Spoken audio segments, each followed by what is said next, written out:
Dear student, आज हम NCERT book के एनसीईआरटी क्लास 12 के बुक 8वें लेसन में से हाइपर सेंसिटिविटी या एलर्जी अर्थात अति संवेदनशीलता या एलर्जी टॉपिक का अध्ययन करेंगे। अति संवेदनशीलता या एलर्जी को अध्ययन पहले आपको बता दें कि इससे पहले जो अपने टॉपिक पढ़ा था वो था टीकाकरण और प्रतिरक्षीकरण, वैक्सीनेशन और इम्यूनाइजेशन, और उसके बाद था लिम्फेटिक सिस्टम इन बॉडी यानी मानव में प्रतिरक्षा तंत्र जो है उसके बारे में था। तो आज का जो टॉपिक है वो है अति संवेदनशीलता या एलर्जी, हाइपर सेंसिटिविटी या एलर्जी क्या होता है। देखिए, हम सभी बहुत सारे वस्तुओं के प्रति सेंसिटिव होते हैं, बहुत सारे पदार्थों के प्रति सेंसिटिव या संवेदनशील होते हैं, लेकिन उन पदार्थों से हम हमेशा इतनी ज़्यादा संवेदनशीलता प्रकट नहीं करते हैं। वैसे तो हम सभी पदार्थों से संवेदनशील होते हैं क्योंकि मानव की जो ज्ञानेंद्रियां हैं उनमें से एक संवेदी अंग जो है, जितने भी संवेदी अंग हैं वो सभी संवेदी अंग को संवेदनाओं को किसी न किसी सूचनाओं को ग्रहण करते हैं। त्वचा है, नाक, कान, जीभ, आँख, ये सभी तो सही प्रकार की संवेदना ग्रहण करते हैं, परंतु कुछ संवेदना या कुछ पदार्थ या कुछ वस्तुएं ऐसी होती हैं जिनके प्रति शरीर अधिक संवेदनशील हो जाता है। हम दिन भर धूल, मिट्टी, पराग, कणों, धूप, सर्दी, गर्मी, ठंड, पानी, इत्र की खुशबू, गुलाब के फूलों की खुशबू, आटा या फिर जो सूत के कपड़े होते हैं, जूट की बोरियां होती हैं आदि के संपर्क में बहुत आते रहते हैं, लेकिन हमें इनका जल्दी से प्रभाव नहीं पड़ता है। परंतु कभी कभी शरीर के अंदर इन वस्तुओं की वजह से ये चीज़ें हमें प्रभावित जरूर करती हैं। आप धूल मिट्टी के अंदर जाते हो तो आपको प्रभावित जरूर करती है। ये उड़ती धुआं है, उड़ती हुई रेत है, धूल मिट्टी है या किसी प्रकार की विशेष कोई गंध है, वो हमें प्रभावित करती है। हम उसके प्रति संवेदनशीलता प्रकट करते हैं, धूप के अंदर भी संवेदनशीलता प्रकट करते हैं, सर्दी के प्रति भी करते हैं। लेकिन अगर यही संवेदनशीलता बहुत ज्यादा हो जाती है, अर्थात उस वस्तु की थोड़ी सी मात्रा के अंदर भी जिस चीज से संवेदनशीलता प्रकट हो रही है, अगर उसकी थोड़ी सी मात्रा से भी ज्यादा संवेदनशीलता प्रकट होती है तो वो घातक होती है। उस परिघटना को फिर एलर्जी बोलते हैं। हम धूप के अंदर जाते हैं तो सामान्य रूप से हम धूप के अंदर घूम लेते हैं या चले जाते हैं, काम भी कर लेते हैं, लेकिन कुछ व्यक्तियों के अंदर क्या होता है कि धूप के अंदर जाते ही उनके शरीर पर लाल चट्टे बन जाना, शरीर का लाल हो जाना, खुजली होना या उनके अंदर चक्कर आना, बहुत सारी ऐसी क्रियाएं जो है वो ज्यादा होने लग जाती है। तो वो प्रक्रिया क्या कहलाती है? वो अति संवेदनशीलता की स्थिति होती है, और यही अति संवेदनशीलता ही एलर्जी है। हम इन सभी वस्तुओं से, हम किसी न किसी वस्तु से संवेदनशीलता जरूर प्रकट करते हैं, लेकिन अगर यही संवेदनशीलता थोड़ी सी मात्रा के अंदर में पदार्थ हो और शरीर ज्यादा प्रकट करता है तो उसे एलर्जी या अति संवेदनशीलता कहते हैं, जो कि घातक हो सकती है। तो शरीर के अंदर जो वस्तुएं हैं, शरीर के अंदर जो अंग है, जो पदार्थ है, वो तो ठीक है। इसके अलावा बाह्य पदार्थ है, अगर कोई भी बाह्य पदार्थ है, किसी व्यक्ति द्वारा बाह्य कणों या पदार्थों के संपर्क में आने पर, कोई भी पदार्थ है या कण है उनके संपर्क में, वो बाह्य पदार्थ या बाह्य कण है, उनके संपर्क में अगर कोई व्यक्ति आता है तो व्यक्ति के संपर्क में आने पर प्रकट की जाने वाली अति संवेदनशीलता या अतिरंजित अनुक्रिया, बहुत जल्दी और फास्ट होने वाली अनुक्रिया या रेस्पॉन्स एलर्जी कहलाता है। तो किसी व्यक्ति द्वारा बाह्य पदार्थों या कणों के संपर्क में आने पर प्रकट की जाने वाली अति संवेदनशीलता या अतिरंजित अनुक्रिया ही एलर्जी होती है। एलर्जी शब्द का जो प्रयोग है, सबसे पहले एलर्जी शब्द का प्रयोग किसने किया? क्लीमेंस प्रेहर फॉन पिर्के ने 1905। एलर्जी शब्द का उपयोग,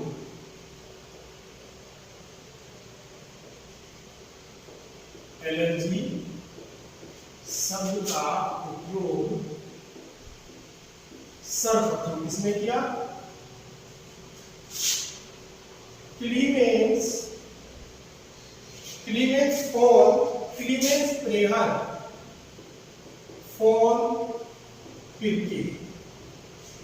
नाम वैज्ञानिक ने 1905 के अंदर किया। एलर्जी शब्द का उपयोग क्लीमेंस प्रेहर फॉन पिर्के नामक वैज्ञानिक ने 1905 में किया। परिभाषा क्या है एलर्जी की? कि किसी व्यक्ति द्वारा बाह्य कणों या पदार्थों के संपर्क में आने पर प्रकट की जाने वाली अति संवेदनशीलता या अतिरंजित अनुक्रिया ही एलर्जी या अति संवेदनशीलता कहलाती है। अतिरंजित एक बहुत जल्दी होने वाली अनुक्रिया।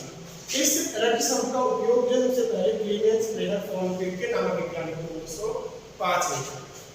कौन कौन से ऐसे कारक हैं जो एलर्जी उत्पन्न करते हैं? एलर्जी कारक या उन्हें एलर्जन भी बोलते हैं। कुछ भी पदार्थ, बहुत सारे पदार्थ हैं एलर्जन, एलर्जी कारक। किसी भी पदार्थ, जिस व्यक्ति को जिस भी वस्तु या पदार्थ से एलर्जी है वही एलर्जन होता है।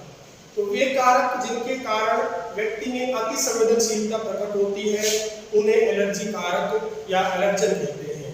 तो वे कारक जिनके कारण से व्यक्ति में अति संवेदनशीलता प्रकट होती है वे कारक एलर्जन या एलर्जी कारक कहलाते हैं। ये भौतिक, रासायनिक, जैविक, विकिरण कुछ भी हो सकते हैं। तो इनके प्रति जो एंटीबॉडी बनती है, ध्यान रखिएगा, एलर्जी के एलर्जेंस जो होते हैं वो एलर्जेंस जो भी शरीर के अंदर एलर्जन प्रवेश करते हैं वो एलर्जन शरीर के लिए एंटीजन होते हैं। और एलर्जी के जो एंटीजन है उनके विरुद्ध बनने वाली, एलर्जी के एंटीजन के विरुद्ध बनने वाली जो एंटीबॉडी होती है वो एंटीबॉडी कौन सी होती है? उस एंटीबॉडी का नाम है IgE।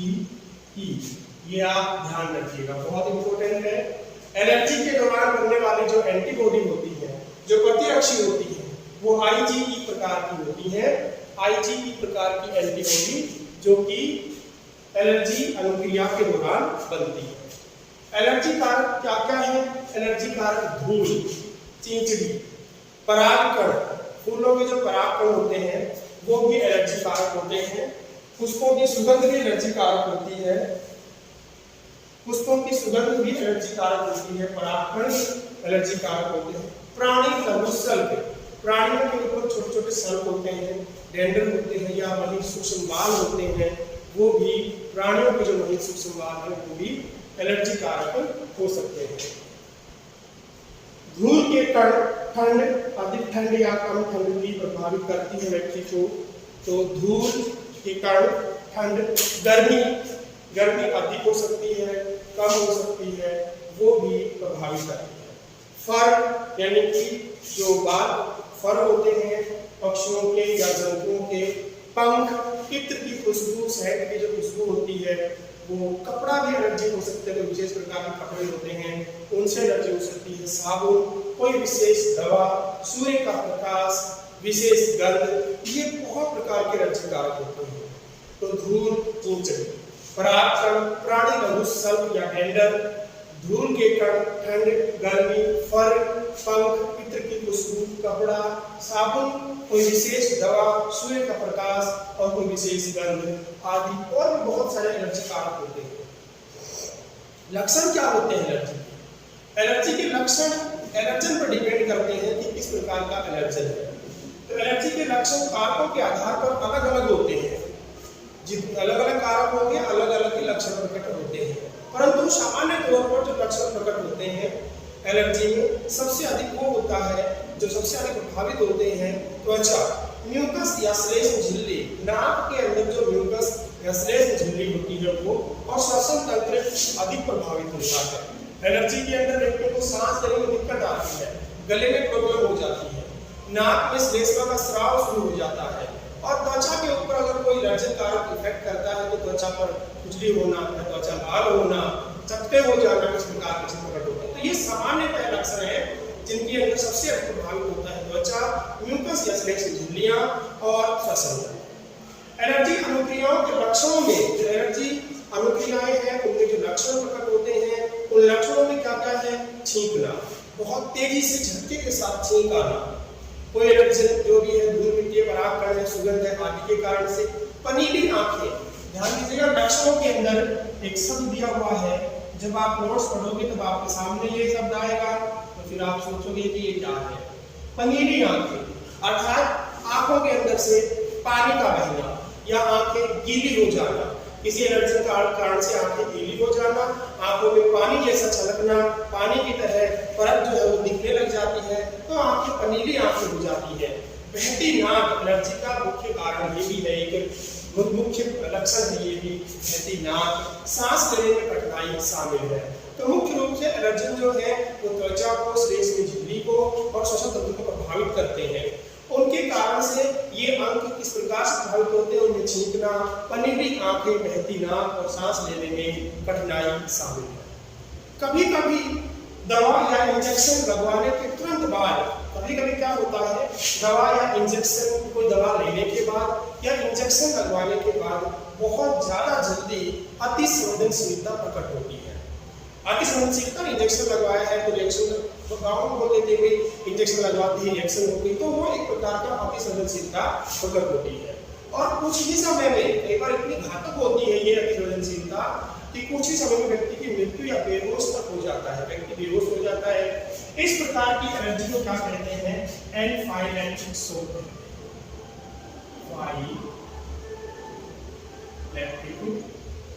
शॉक। तो कभी कभी कोई विशेष दवा या इंजेक्शन लगवाने के तुरंत बाद अति संवेदनशीलता प्रकट होती है और कुछ समय में ही व्यक्ति बेहोश हो जाता है। ऐसी एलर्जी को एनाफाइलैक्टिक शॉक कहते हैं। ये घातक भी हो सकती है, कई बार व्यक्ति की मृत्यु भी हो जाती है या कुछ ज्यादा समय के लिए बेहोशी आ जाती है। तो किसी विशेष दवा या इंजेक्शन की वजह से ऐसा होता है। तो ऐसे व्यक्तियों को इंजेक्शन लगवाते समय या दवा देते समय उन्हें पहले ही बता देना चाहिए डॉक्टर को कि हमारे अंदर इस प्रकार से, उन्हें अगर पता हो तो, नहीं पता होता है तो एक बार ऐसी घटनाएं सामने आती है कि व्यक्ति बेहोश हो जाता है। अब इसके अंदर जब कोई एलर्जी कारक हमारे शरीर के अंदर प्रवेश करता है या त्वचा के संपर्क में आता है, तो हमारी त्वचा या वो एलर्जन कारक हमारे शरीर को किस प्रकार से प्रभावित करता है, शरीर में ऐसा क्या होता है जिस वजह से वो अति संवेदनशीलता या एलर्जी उत्पन्न होती है। यानी कि जब एलर्जन कारक शरीर के संपर्क में आ रहा है या शरीर के अंदर पहुंचता है तो किस तरह से शरीर में एलर्जी उत्पन्न होती है। तो देखिए, कोई भी एलर्जी एलर्जन है या एलर्जी कारक है, वो एलर्जी कारक एक एंटीजन की भांति कार्य करता है। वो एलर्जी कारक एक एंटीजन की भांति कार्य करता है। सभी जो बाह्य पदार्थ है शरीर प्रवेश करने वाले वो एंटीजन ही होते हैं। तो एलर्जी कारक भी एंटीजन की तरह होते हैं।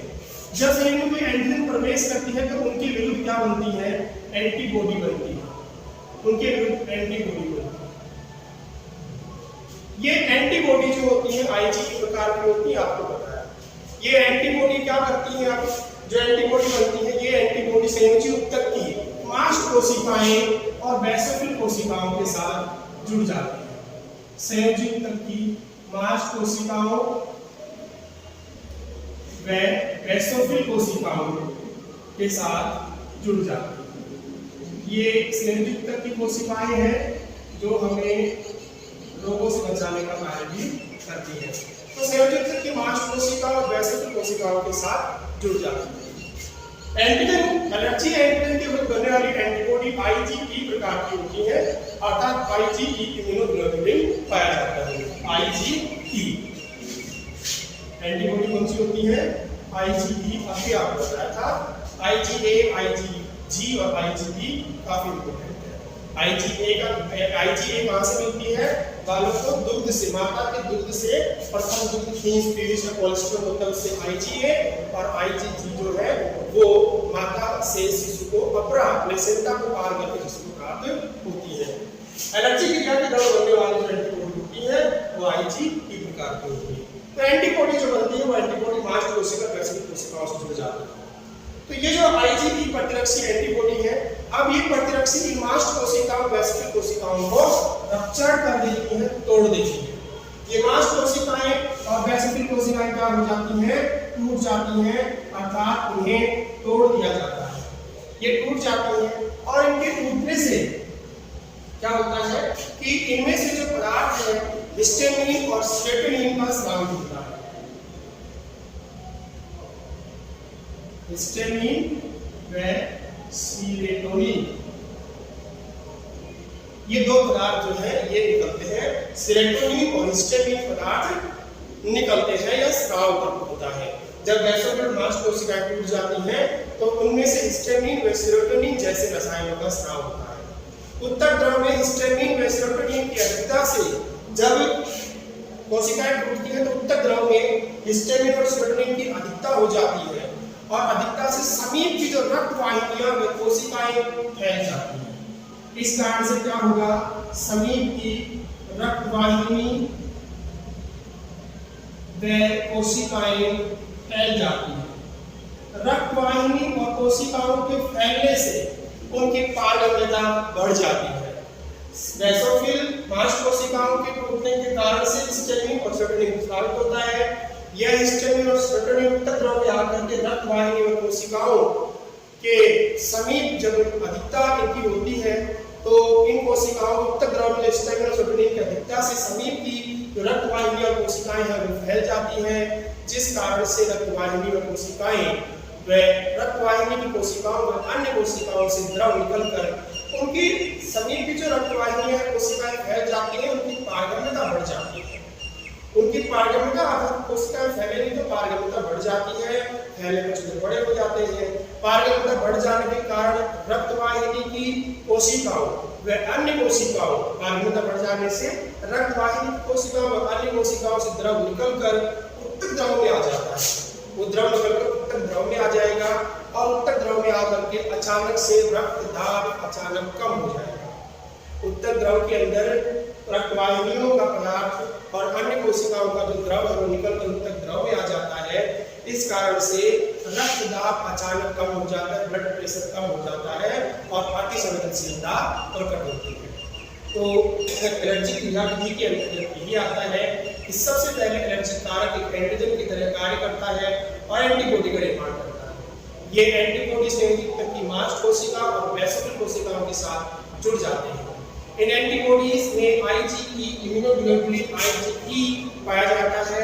अब ये प्रतिरक्षी या एंटीबॉडी इन मांस कोशिकाओं व बेसोफिल कोशिकाओं को तोड़ देते हैं, जिससे उनके हिस्टामिन और सेरोटोनिन जैसे रसायनों का स्राव होता है। ऊतक द्रव में हिस्टामिन और सेरोटोनिन की अधिकता से समीप की रक्त वाहिनियां व कोशिकाएं फैल जाती हैं व इनकी भित्ति की पारगम्यता बढ़ जाती है।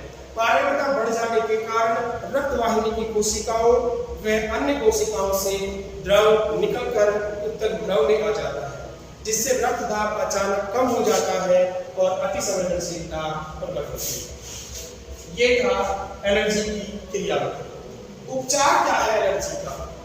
उपचार देखो एलर्जी का ऐसा कुछ है नहीं, लेकिन फिर भी कुछ एंटी हिस्टामिन दवाओं के द्वारा उपचार हो सकता है। इसके अलावा सबसे अच्छा उपचार है कि जिस चीज से एलर्जी है उस पदार्थ से बचा जाए। तो उपचार के लिए प्रतिहिस्टामिन, एड्रेनालिन और स्टेरॉइड जैसी औषधियों के प्रयोग से एलर्जी के लक्षण जल्दी घट जाते हैं। प्रतिहिस्टामिन पदार्थ जो होते हैं वो दवाई दी जाती है, एड्रेनालिन हार्मोन होता है और स्टेरॉइड जैसी औषधियां जो है उनके प्रयोग से एलर्जी के लक्षणों को कम किया जा सकता है, वो घट जाते हैं। इसका जांच, एलर्जी की जांच कैसे करें, इसके कारणों कैसे पता करें, एलर्जी के कारणों का उसकी जांच कैसे करें, किस पदार्थ से एलर्जी है उसकी जांच कैसे करें। तो एलर्जी कारण जानने के लिए रोगी को संभावित एलर्जियों की थोड़ी सी मात्रा टीके द्वारा दी जाती है कि भाई एलर्जी के एलर्जन जो है उनका पता नहीं है कि व्यक्ति को किस कारण से एलर्जी है।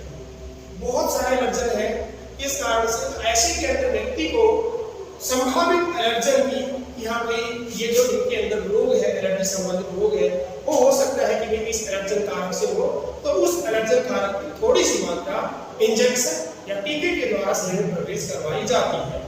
अब अगर कुछ दवा से, कुछ एलर्जन से शरीर अनुक्रिया दर्शाता है, रेस्पॉन्स दर्शाता है या उसके अंदर अतिसंवेदनशीलता प्रकट होती है, तो निश्चित कर लिया जाता है कि ये इसी कारण से एलर्जी होगी। फिर सुनिएगा, अगर किसी व्यक्ति की कोई एलर्जी है, उसके एलर्जन का पता नहीं हो रहा है, तो उसका एलर्जन का पता लगाने के लिए डॉक्टरों को थोड़ा बहुत पता चल होता है कि भाई ये हो सकता है कि शायद इस एलर्जन से ये रोग हो सकता है। तो ऐसी स्थिति के अंदर उस एलर्जन की जो संभावित है, हो सकता है उस कई प्रकार के संभावित एलर्जन है, उन एलर्जनों को शरीर में बारी बारी से प्रवेश करवाया जाता है इंजेक्शन के माध्यम से। जिस भी एलर्जन से व्यक्ति रिस्पॉन्स प्रकट करता है, संवेदनशीलता प्रकट करता है, वो ही एलर्जन उसके लिए घातक होता है और उसे उसके बाद उस एलर्जन से बचने का उपाय बताया जाता है। तो इसमें उसकी प्रतिक्रिया का अध्ययन कर लेते हैं कि भी प्रतिक्रिया हो रही है नहीं, और एलर्जन से बचने के लिए बताया जाता है। आधुनिक जीवन शैली के फलस्वरूप आज का जो लाइफ स्टाइल है, आधुनिक जीवन शैली के फलस्वरूप लोगों में प्रतिरक्षा घटी है और एलर्जियों के प्रति संवेदनशीलता बढ़ी है। आज के समय जो लोगों की लाइफ स्टाइल है, जीवन शैली है, उसके कारण से लोगों में इम्यूनिटी पावर जो है, प्रतिरक्षा क्षमता है, वो घटी है और एलर्जन के प्रति संवेदनशीलता बढ़ी है। बहुत लोगों में अनेकों प्रकार की एलर्जी आजकल देखने को मिलती है। उसका कारण है आज के समय की लाइफ स्टाइल, जीवन शैली। उसके कारण से व्यक्तियों के अंदर प्रतिरक्षा तो कमजोर होती जा रही है, इम्यूनिटी कमजोर हो रही है और एलर्जन के प्रति संवेदनशीलता बढ़ रही है। इसका एक कारण भी है कि महानगरों के अंदर, भारतवर्ष के महानगरों में अधिकतर बच्चे पर्यावरण के प्रति संवेदनशीलता के कारण, भारतवर्ष के महानगरों जैसे दिल्ली है, कलकत्ता, बेंगलुरु, चेन्नई, मुंबई जैसे महानगर हैं कि अधिकतर बच्चे पर्यावरण के प्रति संवेदनशीलता के कारण एलर्जियों और दमा, अस्थमा से पीड़ित रहते हैं। महानगरों के बच्चे अधिकतर जो है वो एलर्जियों से, विभिन्न प्रकार की एलर्जियों से, दमा जैसी बीमारियों से या अस्थमा जैसी बीमारियों से पीड़ित रहते हैं। इसका कारण क्या है?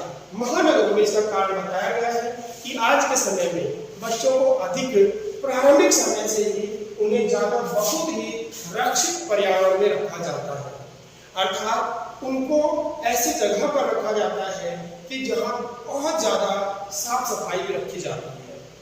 अर्थात बच्चे को प्रारंभिक समय के अंदर, जब वो जन्म लेता है उसके बाद उसके अंदर इम्यूनिटी बढ़ाने के लिए बहुत आवश्यक है। उसकी इम्यूनिटी उस समय बढ़ाना बहुत जरूरी है और प्रारंभिक जीवन काल में ही यदि बच्चे को बहुत ही ज्यादा रक्षित पर्यावरण के अंदर रखेंगे, इसका मतलब ये हुआ कि बच्चे को जरा से भी धूल मिट्टी या बाह्य पदार्थों के संपर्क में ना आने दिया जाएगा, तो ये बच्चे के लिए इम्यूनिटी डाउन करने का एक कारण हो सकता है। इसलिए बच्चों को हमेशा धूल मिट्टी और बाह्य पदार्थों के संपर्क में आना चाहिए थोड़ा बहुत। मैं ये नहीं कह रहा कि बच्चों को सारे दिन ही आप गंदगी में रखो, उन्हें गंदे वातावरण के अंदर रखो, गंदा भोजन, गंदे पानी का इस्तेमाल करो, ऐसा नहीं है, बल्कि उन्हें इतना ज्यादा रक्षित पर्यावरण में मत दीजिए कि उनके अंदर इम्यूनिटी बढ़ने का अवसर मिले ही नहीं। देखिए, बचपन के अंदर विभिन्न प्रकार के टीके लगाए जाते हैं, विभिन्न प्रकार की वैक्सीनेशन होता है, बहुत प्रकार का वैक्सीनेशन बच्चे के अंदर होता है। उस वैक्सीनेशन के अंदर क्या करते हैं? उस वैक्सीनेशन के अंदर आपको पहले बताया था कि टीकाकरण के अंदर हम जो टीके देते हैं वो उन रोगों के ही टीके होते हैं, उन रोगों के ही रोग कारक होते हैं, विषाणु जीवाणु होते हैं। उन विषाणु जीवाणुओं को बच्चे के संपर्क में लाया जाता है ताकि बच्चे का शरीर, उसकी प्रतिरक्षा बढ़े और उससे लड़ने की क्षमता शरीर स्वयं विकसित करे। तो आवश्यक क्या हुआ कि रोगाणु, कीटाणु, विषाणुओं का संपर्क, रोगाणु, विषाणु, कीटाणु के संपर्क में आने से ही व्यक्तियों के अंदर, बच्चों के अंदर प्रतिरक्षा बढ़ती है। इसलिए बच्चे को ज्यादा रक्षित पर्यावरण नहीं देना चाहिए, इससे उसकी इम्यूनिटी पावर डेवलप नहीं होती है। तो मैं आपको एक बात बताता हूँ, बच्चे को आप जितना रक्षित पर्यावरण रखना चाहते हो रखिए, साफ सुथरा भोजन उसे दे रहे हो, साफ सुथरे कपड़े पहना रहे हो, साफ सुथरी जगह उसको रख रहे हो, बिल्कुल प्योर शुद्ध घर का बना हुआ भोजन दे रहे हो, अच्छी बात। लेकिन बच्चे को सुबह मॉर्निंग के टाइम में लगभग 9-10 बजे तक उसको मिट्टी में खेलने दीजिए। अगर गांव के अंदर रहते हैं, खेत है, तो उसको खेत में घूमने दीजिए। वो मिट्टी को उठाता है, गिराता है, अपने शरीर पर डाल लेता है या उसके अंदर लौट जाता है, उसको वो क्रियाएं करने दीजिए। लेकिन ज्यादा समय नहीं, 9-10 बजे तक उसको पूर्ण रूप से, छोटे 5 साल के छोटे शिशु होते हैं, बालक होते हैं, उन्हें धूल मिट्टी के अंदर लगभग 9-10 बजे तक उन्हें खेलने दीजिए। अर्थात वो कीचड़ में भी अगर खराब हो जाते हैं, कीचड़ ये तो नहीं, नाली का कीचड़ तो ना हो, लेकिन अगर खेत में पानी भरा हुआ हो या घर के अंदर थ्रो के पानी भरा हुआ हो, तो उसके अंदर भी लौट जाते हैं, तो उनको उसमें भी गंदा होने दीजिए। उन्हें इस प्रकार से होने से उनके अंदर शरीर की इम्यूनिटी पावर बढ़ने का अवसर मिलेगा और उनकी जो इम्यूनिटी है वो मजबूत होगी। ये एक विशेष तथ्य है और ये आवश्यक है। बच्चे को ज्यादा रक्षित पर्यावरण रखने से उनकी इम्यूनिटी कभी डेवलप नहीं होती है। अगर हम बच्चे को कभी वैक्सीनेशन ना करवाएं तो उनके अंदर उन रोगों से लड़ने की क्षमता कभी विकसित नहीं होगी। तो इसलिए 9-10 बजे तक बच्चे को धूल मिट्टी में खेलने दीजिए और उसके बाद उसको अच्छी तरह से साफ सुथरे तरीके से नहला करके, अच्छे कपड़े पहना करके फिर उसे सुरक्षित वातावरण में घर के अंदर अच्छी तरह साफ जगह के अंदर रखिए। शाम के समय ऐसे थोड़ी देर उसको खेलने दीजिए। शाम में उसको ज़्यादा नहीं तो आधा घंटा पौन घंटा उसको धूल मिट्टी के अंदर खेलने दीजिए और फिर उसको नहला करके साफ सुथरा रखिए। तो ये जो है बच्चों को महानगरों के अंदर अधिक समय में प्रारंभिक काल में भी बच्चों को ज़्यादा रक्षित पर्यावरण में रखने के कारण इम्यूनिटी पावर उनके अंदर बढ़ती नहीं है। ये था एलर्जी संबंधित कुछ बातें। इसके बाद आता है शरीर के अंदर स्व प्रतिरक्षा।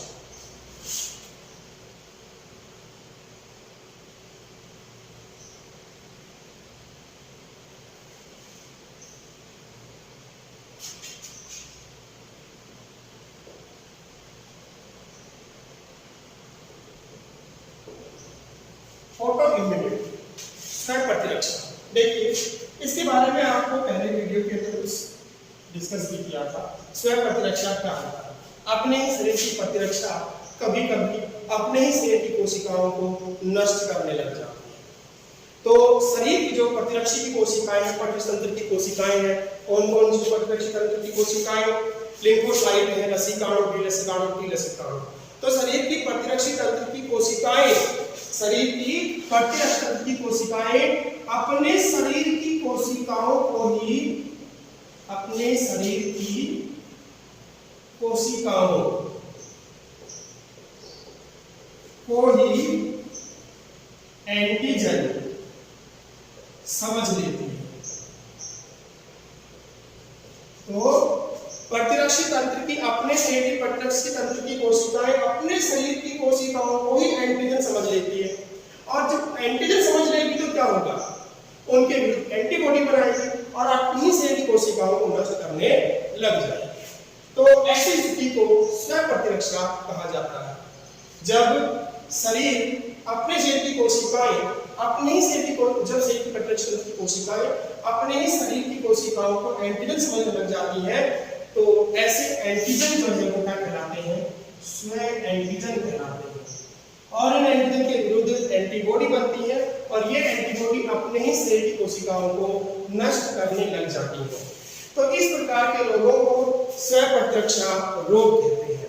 तो कभी कभी आनुवंशिक और अज्ञात कारणों से व्यक्ति का स्वयं का प्रतिरक्षा तंत्र उसके शरीर की कोशिकाओं को ही एंटीजन मानकर नष्ट करने लगता है, अपने ही शरीर की कोशिकाओं को एंटीजन मान करके नष्ट करने लगता है। इस स्थिति के कारण उत्पन्न असामान्यता को स्व प्रतिरक्षा रोग कहते हैं।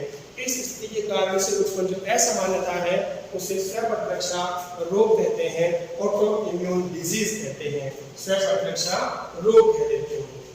और इन एंटीजनों को जो शरीर की कोशिकाएं होती हैं उन्हें स्व एंटीजन कहते हैं। स्व प्रतिरक्षा रोग का एक उदाहरण है आमावती संधि शोथ।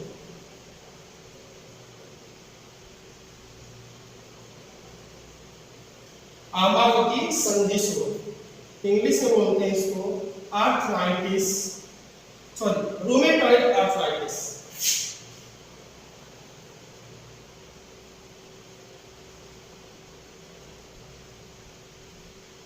रूमेटॉइड आर्थराइटिस, पहले रूमेटॉइड आएगा फिर आर्थराइटिस।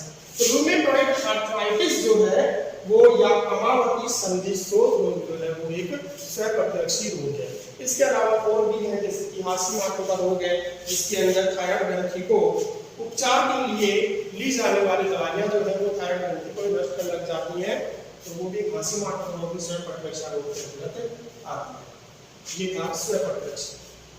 इसके बाद में जो रोग है वो है एड्स, या अब अगला टॉपिक है अपना एड्स, जो कि एक मनुष्य मारक रोगों में भयंकर रोग है। एड्स उपार्जित प्रतिरक्षा अभाव संलक्षण, हिंदी में इसका नाम है उपार्जित प्रतिरक्षा अभाव संलक्षण।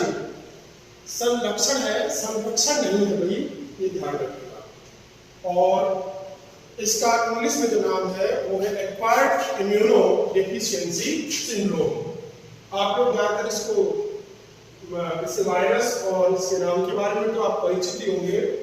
तो ads acquired immuno deficiency syndrome, deficiency मतलब कमी, अभाव, रूपांतरित प्रतिरक्षा अभाव संलक्षण, अर्थात जो प्रतिरक्षा हम अर्जित करते हैं उस प्रतिरक्षा का अभाव हो जाता है, अर्थात इस रोग में प्रतिरक्षा तंत्र कमजोर पड़ जाता है। एड्स जो एक रोग है, पहले हम इसके बारे में सामान्य जानकारी प्राप्त करें। एड्स एक अकेला रोग नहीं है, बल्कि अनेक रोगों का समूह है। बहुत सारे रोग जो है एड्स में प्रकट हो जाते हैं। कई रोग एक साथ प्रकट होने लग जाते हैं क्योंकि शरीर में प्रतिरक्षा तंत्र रोगों से लड़ने की क्षमता कम हो जाती है। जब रोगों लड़ने की क्षमता कम हो जाती है तो अनेक प्रकार के रोग मनुष्य को घेर लेते हैं। इसी अवस्था को एड्स कहा जाता है।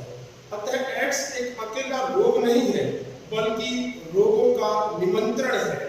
बहुत सारे रोग जो है इस एड्स रोग के अंदर हो जाते हैं और उन सभी रोगों का इलाज भी संभव नहीं हो पाता, क्योंकि अनेक रोगों की दवाइयां हम एक साथ नहीं ले सकते। बहुत सारी दवाइयां आपस में मिक्स हो जाएंगी, उनमें आपस में रिएक्शंस होंगी जिससे मनुष्य को हानि पहुंचेगी। अतः अनेक प्रकार के रोग जो है वो एड्स के अंदर हो जाते हैं। तो एड्स किस प्रकार से फैलता है, इसकी रोकथाम क्या है और इसकी क्रियाविधि क्या है, ये किस तरह मनुष्य की कोशिकाओं को संक्रमित करता है। तो सबसे पहले बात करते हैं इसके रोग जनक की। इसका जो रोग जनक है, पैथोजन है, उसका नाम है HIV, human immuno deficiency virus. Human immuno deficiency virus, इसको ह्यूमन इम्यूनो वायरस भी बोल देते हैं। ह्यूमन इम्यूनो वायरस यानी H human, I immuno, V virus, लेकिन इसका पूरा नाम होता है ह्यूमन इम्यूनो डेफिशिएंसी वायरस।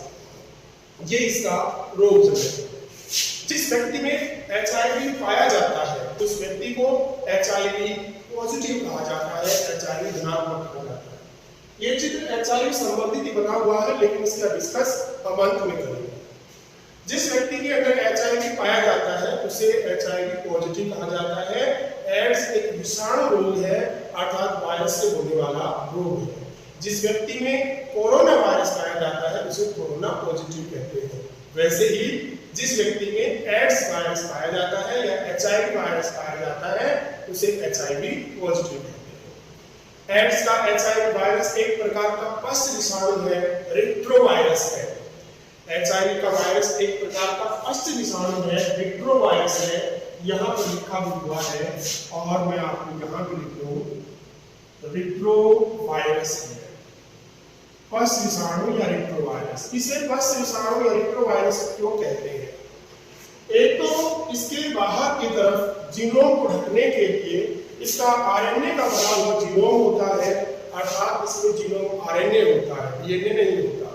दूसरा, इसके RNA को ढकने के लिए प्रोटीन का आवरण होता है। और यह एक ऐसा वायरस है जो कि विषाणु RNA से यानी कि अपने RNA से विपरीत अनुलेखन, अब अनुलेखन और जो है ये बात ये आप ही के सिलेबस की है, अनुलेखन अनुवादन, लेकिन अभी छठा लेसन जो है वो पढ़ाया नहीं है। मैं आपको थोड़ा सा बता दूं उसके बारे में क्या होता है जब आप इसका अध्ययन करेंगे तब, ठीक है। तो यहाँ पर एक बार देखिएगा कि कोशिकाओं के अंदर प्रोटीन संश्लेषण के समय प्रोटीन संश्लेषण की सूचना कोशिका के अंदर केंद्रक होता है, उस केंद्रक में केंद्रक के अंदर DNA अनुवांशिक पदार्थ होता है। इस DNA अनुवांशिक पदार्थ में ही प्रोटीन संश्लेषण की सूचना निहित होती है, प्रोटीन संश्लेषण की सूचना निहित होती है। लेकिन प्रोटीन संश्लेषण कोशिका के कोशिका द्रव्य में होता है, प्रोटीन संश्लेषण कोशिका की कोशिका द्रव्य में होता है, परंतु प्रोटीन संश्लेषण की सूचना केंद्रक में होती है। केंद्रक से DNA कभी भी कोशिका द्रव्य में नहीं आता, इसलिए DNA क्या करता है, DNA अपनी सूचना किसको देता है, mRNA को देता है, मैसेंजर RNA को देता है। अर्थात DNA से RNA बनता है और यह RNA कोशिका द्रव्य में सूचना को लेकर के आता है और तब यहाँ पर क्या होता है, प्रोटीन संश्लेषण होता है, जिसे अनुवादन कहते हैं। तो इस प्रकार से यहाँ जो DNA से mRNA, DNA से RNA बनता है, इस प्रक्रिया को अनुलेखन कहते हैं। अनुलेखन या फिर ट्रांसक्रिप्शन कहा जाता है।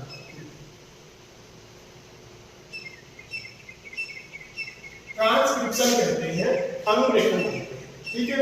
डीएनए से आरएनए बनना अनुलेखन कहलाता है। अब यहाँ पर जो वायरस होता है मनुष्य का, एचआईवी वायरस होता है, वो एचआईवी वायरस किसका बना होता है? आरएनए का बना होता है, इसका जीनोम। अब मनुष्य के डीएनए से मनुष्य की कोशिकाओं को जो संक्रमित करता है, तो मनुष्य की कोशिकाओं को संक्रमण के समय उसे डीएनए के साथ जोड़ना होता है। जो मनुष्य की कोशिका के केंद्र के अंदर डीएनए होता है, उस डीएनए के साथ जुड़ना होता है। डीएनए के साथ डीएनए ही जुड़ सकता है, आरएनए के साथ आरएनए जुड़ सकता है। इसलिए इसका जो आरएनए विषाणु का, इसका जीनोम जो आरएनए होता है, वो अब बात करते हैं अपन एचआईवी के आरएनए। ये तो सामान्य प्रक्रिया है जीवों के अंदर होने वाली कि डीएनए से एमआरएनए, एमआरएनए से प्रोटीन निर्माण होता है, डीएनए से एमआरएनए बनना अनुलेखन और एमआरएनए से प्रोटीन बनना अनुवादन या ट्रांसलेशन कहलाता है। अब यहाँ पर एचआईवी की बात करें, एचआईवी के अंदर उसका जीनोम क्या है? आरएनए है, डीएनए नहीं है। आरएनए मनुष्य के डीएनए के, मनुष्य की कोशिका के डीएनए के साथ नहीं जुड़ सकता, अतः ये आरएनए क्या करेगा? ये आरएनए मनुष्य की कोशिका का उपयोग करके, मनुष्य की कोशिका के भोजन का उपयोग करके, जो क्रम है क्रियाविधि उसका उपयोग करके क्या करेगा? ये आरएनए से क्या बना लेगा? डीएनए बना लेगा। ये कैसा डीएनए, ये कैसा आरएनए है? विषाणुवीय आरएनए है। ये विषाणुवीय आरएनए है, तो यहाँ पर जो डीएनए बनेगा वो भी विषाणुवीय डीएनए बनेगा। अब यहाँ पर देखना कि मैंने पहले वाली कोशिका के अंदर तो सामान्यतः जीवों में, मनुष्यों में प्रोटीन संश्लेषण के लिए होती है, उसमें डीएनए से क्या बनता है? एमआरएनए बनता है, डीएनए से एमआरएनए बनता है। लेकिन यहाँ पर क्या हो रहा है कि इस एमआरएनए से वापस क्या बन रहा है? डीएनए। एचआईवी के अंदर, एचआईवी कंडीशन में क्या होता है कि एमआरएनए से डीएनए बनता है। तो भाई जब डीएनए से एमआरएनए बनने को अनुलेखन कहते हैं, तो आरएनए से वापस डीएनए बनना क्या कहलाएगा? विपरीत अनुलेखन। विपरीत अनुलेखन, उल्टा हो रहा है, विपरीत उल्टा चल रहा है। सामान्यतः अधिकांशतः डीएनए से एमआरएनए बनता है, लेकिन एचआईवी वायरस एक आरएनए वायरस होता है, अतः इसका आरएनए रिवर्स ट्रांसक्रिप्शन, इसे इंग्लिश में कहेंगे विपरीत रिवर्स अनुलेखन ट्रांसक्रिप्शन। तो रिवर्स ट्रांसक्रिप्शन या विपरीत अनुलेखन प्रक्रिया के द्वारा यह क्या करता है? उल्टा अनुलेखन करके एमआरएनए या आरएनए से डीएनए बना देता है। अब ये डीएनए मानव के केंद्र के अंदर पाए जाने वाले डीएनए से जुड़ सकता है। इसीलिए इस विषाणु को रेट्रोवायरस या पश्च विषाणु कहते हैं, क्योंकि इसकी पश्च प्रतिकृति होती है, यह विपरीत प्रतिकृति करता है, आरएनए से डीएनए बना लेता है, इसलिए रेट्रोवायरस या पश्च विषाणु कहा जाता है। तो पश्च विषाणु रेट्रोवायरस क्यों कहते हैं? क्योंकि आरएनए, क्योंकि एचआईवी आरएनए वायरस होता है, इसका आरएनए विषाणु आरएनए विपरीत अनुलेखन यानी उल्टा प्रक्रम एमआरएनए से डीएनए यानी एमआरएनए से डीएनए बना लेता है। सामान्यतः क्या होता है कि डीएनए से आरएनए बनता है, डीएनए से आरएनए बनने को अनुलेखन कहते हैं, लेकिन जब आरएनए से वापस डीएनए बन जाए तो उसे विपरीत अनुलेखन या रिवर्स ट्रांसक्रिप्शन कहते हैं। यह प्रक्रिया, रिवर्स ट्रांसक्रिप्शन की प्रक्रिया एक एंजाइम होता है, रिवर्स ट्रांसक्रिप्टेज एंजाइम की उपस्थिति में संपन्न होती है, रिवर्स ट्रांसक्रिप्टेज एंजाइम। तो यहाँ पर इसीलिए इसे पश्च विषाणु या रेट्रोवायरस कहते हैं। जो संक्रमित व्यक्ति के रक्त कहाँ मिलता है? ये एचआईवी वायरस व्यक्ति के अंदर, जिसको एड्स रोग है, एचआईवी है, उसके अंदर ये एचआईवी कहाँ पर हो सकता है? संक्रमित व्यक्ति के रक्त में, उसके ब्लड में, लसिका के अंदर, जो उसका लिम्फ है, लसिका है, उसके अंदर भी, मस्तिष्क के उत्तकों में, मस्तिष्क का जो उत्तक है, मस्तिष्क की कोशिका है, संपूर्ण उत्तक है उसके अंदर, प्रमस्तिष्क, मेरुद्रव में, जो मेरुद्रव भरा होता है मेरुरज्जु के अंदर, और मस्तिष्क के अंदर भी भरा होता है इस मेरुद्रव, अश्रु यानी आंसुओं में, अस्थि मज्जा बोन मैरो में, रक्त प्लाज्मा के अंदर, रक्त कोशिकाएं तो है, डब्ल्यूबीसी, आरबीसी, प्लेटलेट्स इनमें तो है, इसके अलावा प्लाज्मा के अंदर भी यह एचआईवी वायरस होता है, लार में भी होता है, माना जाता है कि लार में भी एचआईवी वायरस होता है, वीर्य में भी पाया जाता है, स्पेशली वीर्य के अंदर भी यह है, वीर्य सीमेन जिसे कहते हैं, उसके अंदर भी होता है, अर्थात जो स्पर्म है, तो स्पर्म वीर्य के अंदर, सीमेन के अंदर रहते हैं, द्रव पदार्थ सीमेन, उसमें भी होता है। एचआईवी मनुष्य में अपूर्ण ट्यूमर हार्ट रोग उत्पन्न करने में सहायक यह सहकारक का कार्य करता है। HIV वायरस मनुष्य में ट्यूमर यानी गांठ या अर्बुद रोग उत्पन्न करने में सहकारक का कार्य भी करता है, परंतु लोगों के लिए सहकारक का कार्य भी करता है, यानी कि कोफैक्टर है। मतलब HIV वायरस ट्यूमर या गांठ बनाने के लिए उत्तरदायी भी है, उसमें यह सहकारक की भांति कार्य करता है। HIV से संक्रमित व्यक्ति कई वर्षों तक सामान्य रहता है। HIV व्यक्ति के अंदर है, वो कई वर्षों तक सामान्य जीवन जिएगा, उसमें रोग भले हो जाएंगे, कुछ कम होंगे तो ठीक होते रहेंगे, और लंबे समय तक यानी कि वो ज्यादा समय तक यानी कई वर्षों तक सामान्य रूप से जीवन जीता है, लेकिन दूसरों के लिए वो बहुत खतरनाक है। अगर ऐसे व्यक्ति के साथ में लैंगिक संपर्क बनाए जाते हैं या उसके ब्लड से संपर्क हो जाता है या उस व्यक्ति के द्वारा शिशु उत्पन्न किए जाते हैं, तो ऐसे के अंदर उन शिशुओं के अंदर या जिसने इसके साथ में उसने रक्त संबंध या यौन संपर्क बनाए तो उसके अंदर रोग होने की संभावना हो सकती है। तो HIV संक्रमित व्यक्ति कई वर्षों तक सामान्य रहता है, परंतु लोगों के लिए यह बहुत ही संक्रमणकारी है। HIV की क्रियाविधि, मैकेनिज्म ऑफ HIV, किस तरह से HIV हमारे शरीर में प्रवेश करके हमें संक्रमित करता है। तो HIV हमारे शरीर की T लिम्फोसाइट कोशिकाओं को T लिम्फोसाइट कोशिका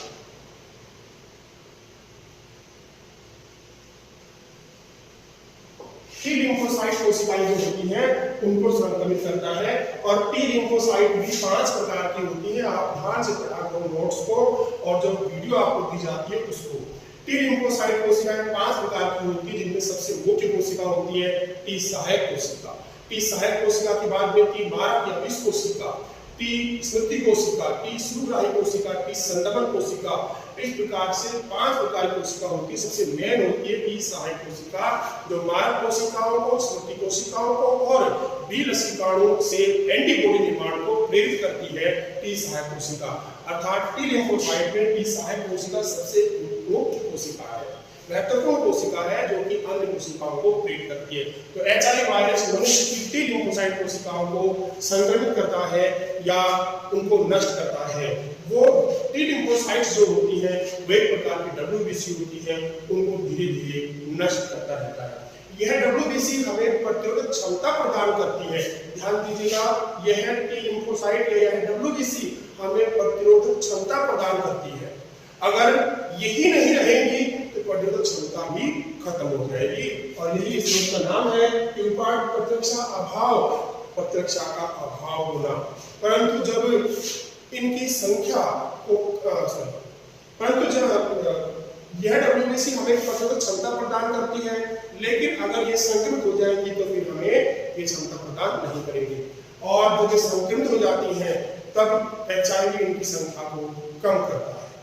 जब ये T लिम्फोसाइट कोशिकाएं संक्रमित हो जाती हैं तो HIV इनकी संख्या को कम करता है, तो अन्य सामान्य रोग कारक आसानी से शरीर में बढ़ जाते हैं। भाई जब हमारी प्रतिरोधक क्षमता ही कम हो गई तो बहुत सारे सामान्य रोग शरीर के अंदर लग जाते हैं और ठीक नहीं हो पाते। रोगों की यह अवस्था ही एड्स कहलाती है। बहुत सारे रोगों का एक साथ होना ही एड्स कहलाता है। एड्स एक अकेला रोग नहीं है, कई प्रकारों के रोगों का एक समूह है। इसमें सामान्यतः 26 प्रकार के संक्रमण हो सकते हैं, 26 प्रकार के रोग हो सकते हैं। सर्दी, खांसी, जुकाम, बुखार ये तो सामान्य है, ये तो होते ही रहते हैं। घाव हो जाते हैं, ठीक नहीं होते, खून उनसे निकलते रहते हैं, बवाल उनमें बनती रहती है, ठीक नहीं होते। तो ये सामान्य है। बाकी 26 प्रकार के रोग होते हैं, जिनमें त्वचा का कैंसर का कोशिका सार्कोमा प्रमुख है। त्वचा का कैंसर हो जाता है। HIV 2 प्रकार के होते हैं, HIV 1 और HIV 2। HIV 1 और HIV 2 इनमें से HIV 1 ज्यादा रुग्ण होता है, जो एड्स के लिए जिम्मेदार होता है। HIV 1 ज्यादा डेंजर है, खतरनाक है। संचरण कैसे होता है एड्स का? कई लोग आप लोग काफी सिखाने जानते भी हो, लेकिन दिमाग में सिर्फ एक बात आती है, यौन संचरण। यौन संबंध के कारण से एड्स का संचरण होता है, लेकिन इसके और भी कारण है। इसलिए इस प्रकार की भ्रांतियां, इस प्रकार की गलत सोच दिमाग के कई लोगों की गलती नहीं होती, फिर भी एड्स से संक्रमित हो जाते हैं। जैसे कि एक माता से उत्पन्न शिशु, अगर माता के अंदर या उसके उस शिशु के पिता में HIV है तो उस शिशु का कहाँ दोष है? तो ऐसे के अंदर यौन संपर्कों को इसका अकेला रोग कारक नहीं मानते हैं, संक्रमण कारक नहीं मान सकते। दूसरा, कोई व्यक्ति स्वस्थ है बिल्कुल, लेकिन अगर वो किसी से ब्लड लेता है और उस ब्लड के अंदर भी HIV वायरस गलती से आ जाते हैं, तो कहाँ उस स्वस्थ मनुष्य का दोष है? किसी व्यक्ति गलती से किसी दूसरे व्यक्ति, संक्रमित व्यक्ति की सिरिंज का उपयोग किसी स्वस्थ मनुष्य में कर दे जाते हैं, उसके अंदर HIV फैल जाता है, तो उसका कहाँ दोष है? तो ये एक प्रकार का एक दिमाग में एक भ्रांति ना रखें, यानी कि गलत धारणा ना रखें कि HIV सिर्फ यौन संपर्क से फैलता है, सबसे अधिक यौन संपर्क से फैलता है, लेकिन इसके और भी कारण है। तो संचरण इसका किस प्रकार से होता है? सामान्यतः इस रोग का संचरण रक्त, वीर्य, योनि, स्राव द्वारा होता है। ज्यादातर इसका जो संचरण है रक्त से, वीर्य से और योनि स्राव द्वारा होता है। वेजाइना से सेक्रेट होता है पदार्थ, स्राव होता है उसके द्वारा। अगर कोई स्वस्थ व्यक्ति रक्त, योनि स्राव या वीर्य के संपर्क में आता है तो इसके संचरण की संभावना बढ़ जाती है। अगर कोई व्यक्ति संक्रमित व्यक्ति के रक्त, वीर्य या उसके योनि स्राव के संपर्क में आता है तो उसमें संचरण की संभावना बहुत बढ़ जाती है। फिर भी इसके अन्य माध्यम भी है। संक्रमित व्यक्ति के साथ यौन संपर्क से सबसे अधिक फैलता है। 80% HIV का संचरण यौन संपर्क के द्वारा होता है। संदूषित रक्त और रुधिर उत्पादों के आधार से संक्रमित रक्त, रुधिर उत्पाद जो प्लाज्मा होती है, प्लेटलेट्स होती है, RBC होती है, WBC, अलग अलग प्रकार का रक्त लोगों को दिया जाता है। तो रक्त के जो उत्पाद है ये संदूषित रक्त के आधार से, उसको लेने से, संक्रमित सुइयों के साझा प्रयोग से, संक्रमित सुइयों के साझा प्रयोग से, जैसा कि अंतःशिरा इंट्रावेन्स द्वारा ड्रग का कुप्रयोग करने के मामले में। तो जो लोग सिराओं के द्वारा इंजेक्शन के द्वारा ड्रग लेते हैं, इंट्रावेन्स इंजेक्शन लेते हैं, जो नसों के अंदर इंजेक्शन लगाए जाते हैं या ड्रग्स देते हैं, तो ऐसे के अंदर वो लोग क्या करते हैं, एक ही इंजेक्शन का, एक ही सिरिंज का उपयोग कई लोग कर लेते हैं। ड्रग्स के मामलों के अंदर ऐसा होता है, तो ऐसे के अंदर रोग फैलने की संभावना होती है। संक्रमित मां से अपरा या प्लेसेंटा द्वारा उसके बच्चे में यह जा सकता है। संक्रमित मां से अगर माता के अंदर HIV है तो उसके बच्चे में यह जा सकता है। जिन लोगों में यह संक्रमण होने का बहुत ज्यादा खतरा है वे हैं ऐसे व्यक्ति जो अनेक से मैथुन करते हैं, अर्थात अनेक लोगों के साथ सेक्स करते हैं, मैथुन क्रिया करते हैं।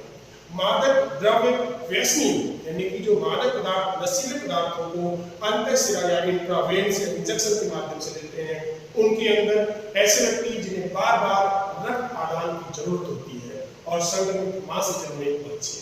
तो मुख्य रूप से यह ज्यादातर जो फैलने की संभावना होती है वो होती है कि ऐसे व्यक्ति जो अनेक लोगों के साथ मैथुन क्रिया करते हैं, संबंध बनाते हैं, संभोग करते हैं। ऐसे व्यक्ति जो ड्रग्स या नशीले पदार्थों को इंजेक्शन के द्वारा लेते हैं, उनके अंदर की संभावना बढ़ जाती है।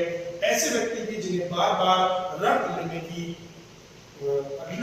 की जरूरत होती है, उनमें भी यह रोग होने की संभावना है और संक्रमित मां से जन्मे बच्चे के रोग जनकता यानी कि HIV अगर हो जाता है तो उसकी रोग जनकता कैसे प्रकट होती है, कितने दिनों प्रकट होती है, क्या HIV हमारे शरीर में प्रवेश करते ही हमारी प्रतिरक्षा प्रणाली की, देखिए ध्यान दीजिएगा, हमारे शरीर के अंदर HIV प्रवेश करता है तो हमारे प्रतिरक्षा तंत्र की जो कोशिका है टी लिम्फोसाइट, और टी लिम्फोसाइट में से भी कौन सी पहले ही प्रकार के सबसे मुख्य टी सहायक कोशिका को संक्रमित करता है, टी सहायक कोशिका।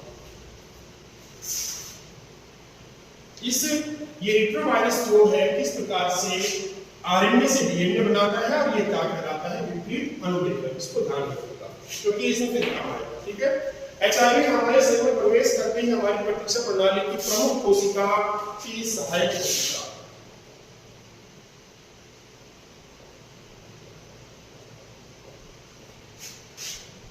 टी सहायक कोशिका की supporting cell exterior cell, T सहायक कोशिका को संक्रमित करता है। टी सहायक कोशिका के नीचे 4 प्रकार की कोशिकाएं और होती हैं भाई, ठीक है।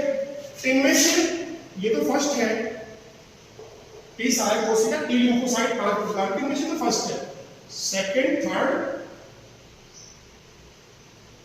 फोर्थ और फिफ्थ। तो थर्ड कौन सी होती है, मारक कोशिका। उसके बाद में मारक के बाद में स्मृति कोशिका, फिर संगमन कोशिका, उसके बाद में सुप्राही कोशिका। तो ये 4 होती है। टी सहायक सबसे पहले होती है और ये कोशिका ऐसी कोशिका होती है जो मारक कोशिका बीज कोशिका को स्मृति कोश को संदर्भ सुधराई इन कोशिकाओं को प्रेरित करती है, इन कोशिकाओं को इंड्यूस करती है जब कोई भी रोगजनक शरीर में प्रवेश करता है। तो साथ ही साथ टी सहायक कोशिका बी लसिकाणुओं को एंटीबॉडी निर्माण के लिए प्रेरित भी करती है। अब सबसे बड़ी बात यही हो गई कि टी सहायक कोशिका एंटीबॉडी निर्माण में प्रेरित कर रही है, लेकिन जब भी हमारे अंदर एचआईवी वायरस प्रवेश करता है तो वो हमारे प्रतिरक्षण तंत्र की सबसे मुख्य कोशिका टी सहायक कोशिका को भी शिकार बनाता है, इसको संक्रमित करता है, उसको नष्ट करने लग जाता है। जब यही संक्रमित हो जाती है तो हमारे सभी कोशिकाएं अपना कार्य बंद कर देंगी, क्योंकि ये प्रेरित होंगी नहीं, ना ही उस रोगजनक को मारने के लिए एचआईवी को मारने के लिए एंटीबॉडी। तो ये क्या करेगा, जो टी सहायक कोशिका प्रतिरक्षण तंत्र की कोशिकाएं कमजोर हो जाएगी तो पूरा पूरा प्रतिरक्षण तंत्र कमजोर हो जाता है। तो एचआईवी हमारे शरीर में प्रवेश करते ही हमारी प्रतिरक्षण प्रणाली की प्रमुख कोशिका टी सहायक कोशिकाओं को संक्रमित कर नष्ट करने लगता है। एचआईवी विषाणु टी कोशिकाओं की उपस्थित CD4 ग्राही एचआईवी जो टी सहायक कोशिकाएं होती हैं उनके CD4 ग्राही होते हैं, वहां पर संलग्न होता है। टी सहायक कोशिकाओं पर CD4 ग्राही जहां पर एचआईवी वायरस आकर के जुड़ता है, संलग्न होता है। टी सहायक कोशिकाएं संक्रमण के कारण मृत होने लगती हैं। इस इन्फेक्शन के कारण टी सहायक कोशिकाएं मृत होने लगती हैं, मरने लगती हैं। टी सहायक कोशिकाएं इस संक्रमण के कारण जब नष्ट हो जाती हैं तो इनकी संख्या कम होने लगती है, और जिसके कारण ये अन्य लसिका कोशिकाओं को प्रेरित नहीं कर पाती है। अन्य लसिका कोशिकाएं जो है बी लिम्फोसाइट को प्रेरित करती है, साथ इनको प्रेरित करती है, इनको प्रेरित नहीं करती, जिससे प्रतिरक्षण प्रणाली शिथिल व कमजोर हो जाती है, जिसके कारण मनुष्य में रोगों का संचरण बढ़ जाता है और अंत में उसकी मृत्यु हो जाती है। सबसे खतरनाक अंतिम मृत्यु तो होनी ही है। एचआईवी का कोई इलाज नहीं, अभी तक उसकी मृत्यु तो होनी ही है। तो बहुत सारे रोग इसके अंदर हो जाते हैं। टी सहायक कोशिकाएं संक्रमित होने के कारण से अन्य कोशिकाएं प्रेरित नहीं होती हैं और ना एंटीबॉडी बनती है। इस कारण से मनुष्य का जो प्रतिरक्षण तंत्र है, इम्यूनिटी सिस्टम में कमजोर पड़ जाता है और उस अंत में उसकी मृत्यु होती है। एचआईवी संक्रमण के बाद रोग के लक्षण प्रकट होने में कुछ महीने से लेकर के 5 से 10 वर्ष का समय लग जाता है। एचआईवी संक्रमण होने के बाद व्यक्ति को पता नहीं चलता, इसके लक्षण प्रकट होने में 5 से 10 वर्ष लग जाते हैं, परंतु ये व्यक्ति बहुत खतरनाक है। परंतु एचआईवी संक्रमित व्यक्ति शुरुआत से ही संचरण का माध्यम बन जाता है। जिन रोगियों में इसके लक्षण शीघ्र प्रकट होते हैं, जिन रोगियों में इसके लक्षण जल्दी प्रकट हो जाते हैं, उनकी 2 या 3 वर्षों में ही मृत्यु हो जाती है। वास्तव में देखा जाए तो एड्स कोई रोग नहीं है, परंतु इसमें प्रतिरक्षी कोशिकाओं की कमी हो जाती है। एड्स कोई रोग नहीं है, परंतु इसमें प्रतिरक्षी कोशिकाओं की कमी हो जाने के कारण रोगाणुओं से लड़ने की क्षमता कम हो जाती है, जिसके कारण दूरगामी प्रभाव बहुत भयंकर होते हैं। अतः कहा जा सकता है कि एड्स एक अकेला रोग न होकर के रोगों के लिए निमंत्रण है। एड्स अंतिम अवस्था है, एड्स अंतिम अवस्था होती है जिसका प्रमुख रोग जो है या लक्षण है वो है न्यूमोसिस्टिस कैरिनाई न्यूमोनिया। एड्स का जो अंतिम लक्षण प्रकट होता है वो होता है न्यूमोसिस्टिस कैरिनाई न्यूमोनिया, और इसके साथ ही साथ पीसीपी तथा कैपोसिका सार्कोमा।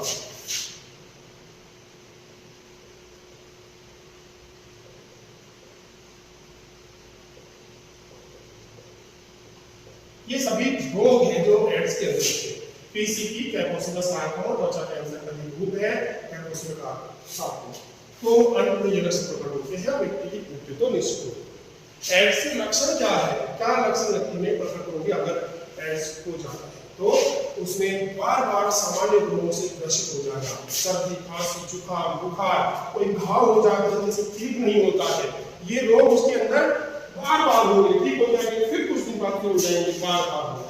टीबी, कैंसर, निमोनिया, यौन रोगों के उपचार के बाद भी ठीक न होना, टीबी का, कैंसर का, निमोनिया का यौन रोग है उनका उपचार लेने के बावजूद भी ठीक न होना, लंबे समय तक इन सामान्य रोगों से ग्रसित होना, अंत में मृत्यु का होना इसका लक्षण। धीरे धीरे शरीर के भार में कमी आती है, वजन कम हो जाता है, शरीर की रोग लड़ने की क्षमता का नष्ट होना, रोगों से लड़ने की क्षमता नष्ट होती है।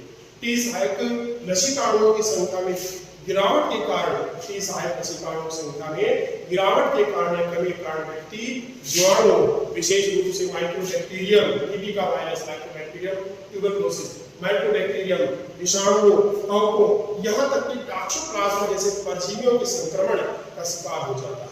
प्रतिशत कमजोर होने के कारण से जीवाणुओं से, विशेष रूप से माइक्रोबैक्टीरियम, विषाणु, कवकों, यहाँ तक कि टॉक्सोप्लाज्मा जैसे परजीवी रोगी उनके संक्रमण का शिकार हो जाता है। रोगी में इतनी प्रतिरक्षण न्यूनता हो जाती है कि वह इन संक्रमणों से अपनी रक्षा करने में असमर्थ हो जाता है। प्रतिरक्षा तंत्र कमजोर पड़ जाता है, डाउन हो जाता है, जिससे व्यक्ति अपने शरीर को भी नहीं बचा पाता रोगों से। इसका डायग्नोसिस क्या है? डायग्नोसिस यानी निदान, यानी जांच। एड्स की जांच किस तरह से करते हैं? कौन कौन सी विधियां? निदान, डायग्नोसिस या जांच। ठीक है, तो एचआईवी के संक्रमण के लगभग 6 से 8 महीने के बाद, संक्रमण के 6 से 8 महीने के बाद हमारा शरीर स्पष्ट प्रतिरक्षी प्रतिक्रिया दर्शाता है। मतलब अगर ऐसा लग रहा है तो टेस्ट करवा लेना चाहिए 6 से 8 महीने।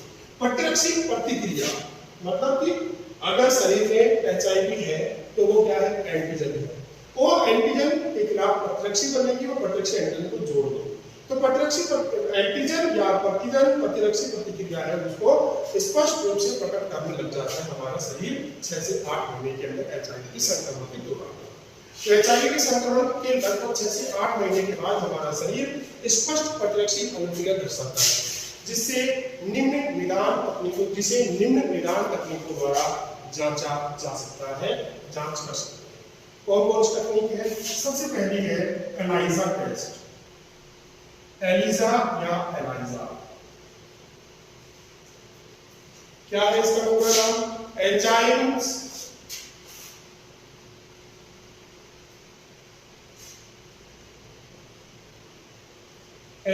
संलग्न प्रतिरक्षा रोधी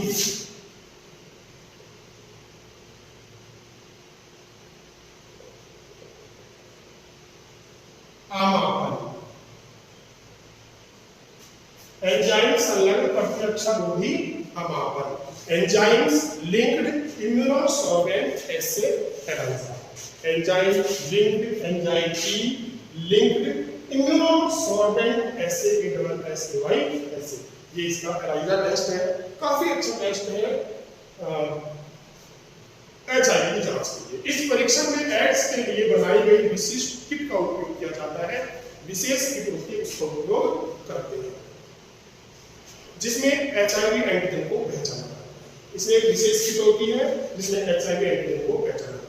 लार परीक्षण, इसके बाद ये पहला टेस्ट है, फिर लार सलाइवा टेस्ट,